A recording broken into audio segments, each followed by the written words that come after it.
tower begin to collapse.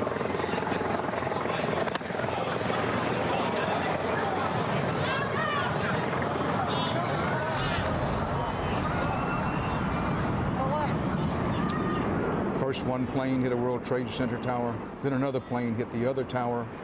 One tower collapses and the other collapses. Carol Maureen, our CBS News correspondent based in Chicago, is just back from this part of New York City. Carol? Dan, I think I was in the second collapse or an explosion right after that, because I was trying to make my way around Stuyvesant High School. I believe that's correct. I'm not a New Yorker. But I was coming toward the World Trade Center looking for CBS crews and asked a firefighter if he saw any. He told me to walk down the middle of the road. All of a sudden, there was a roll, an explosion, and we could see coming at us a ball of flame stories high. He and others screamed, "Run," and I ran. I fell. One of them picked me up. We ran as fast as we could, and then he threw me into the wall of a building and covered me. Forgive me. I am in his debt. You know, Dan, I know firefighters do incredible work all of the time, but this was exceeded anything that I can imagine. He threw me into a wall, covered me with his body. I could feel his heart banging against my back. We were both so sure we were going to die. The flame somehow stopped short of us. But whatever collapsed created, and you saw it in some of that video, Dan, a rain of cinders so thick that you couldn't see this far in front of you and you couldn't breathe. A police officer, and I wish I knew the firefighter's name, a police officer by the name of Brendan Duke grabbed my hand, and he and I tried to find our way through it until we could hit a clearing in the light. What you're seeing on the ground here, Dan, was in the air, and you couldn't see. And again, we thought we were finished. We somehow got to the light. Another firefighter gave me his mask for a moment so I could breathe. And then I made my way somehow through the smoke into the light to our crews. There was a cameraman there whose head was bloody, and he was trying to shoot and set up some of these shots there. The firefighters, the police, the crews, the people streamed toward me as I made my way to the Trade Center, sobbing and crying and trying to call home on dead cell phones, but they couldn't get through. There is so much fear out there even now because of gas main leaks. There was a point at which I watched firefighters run. Someone threw me forward. A paramedic truck let me jump inside and drove me halfway, and then a New York City bus driver opened his doors of an empty bus and drove me here to the broadcast center. To all of them, I mean, citizens of New York and have remained amazingly calm but deeply frightened. CBS News correspondent Carol Maureen, still covered with the smoke and pieces of the debris. Stick with us here, Carol. I want to repeat that New York City Mayor Rudy Giuliani now says, and this is a direct quote, there have been a tremendous number of lives lost. Certainly no one at this early hour can know how many lives have been lost. But it's impossible to watch the pictures of both of the World Trade Centers collapsing. Keep in mind these buildings were 110 stories in height each, with 50,000 plus people generally working there on a weekday, which this of course is. So when the mayor of New York says there's been a tremendous number of lives lost, there's no question that it is true. Carol Maureen, did you see any bodies? Did you see anyone that you said to yourself, that person is dead? I saw people on stretchers that I was certain were dead. I saw firefighters and paramedics going into buildings where they themselves had to wonder if they were coming out. But there were a surprising number of people ambulatory and making their way out. I saw much more of that than I saw actual carnage. The concern that I heard from police and fire was that the people who were dead didn't make their way out of those towers, that most of the death is contained within those buildings. And perhaps some people still alive inside the building. That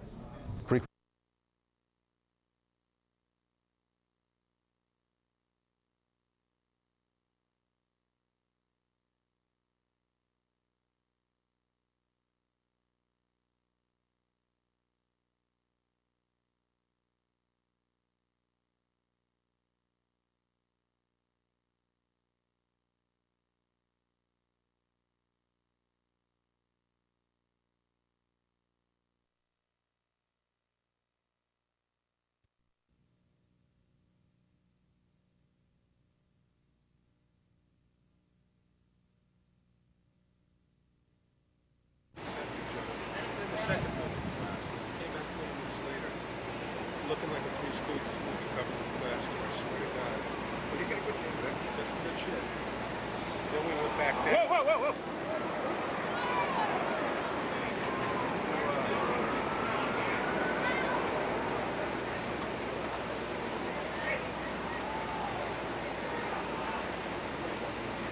Go ahead, man. Seven, you can down. Yeah, we got it. Yes, we can go in. We got it. Good. I'm going. Click the button.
when they're going to come to us. If you got, what time are you supposed to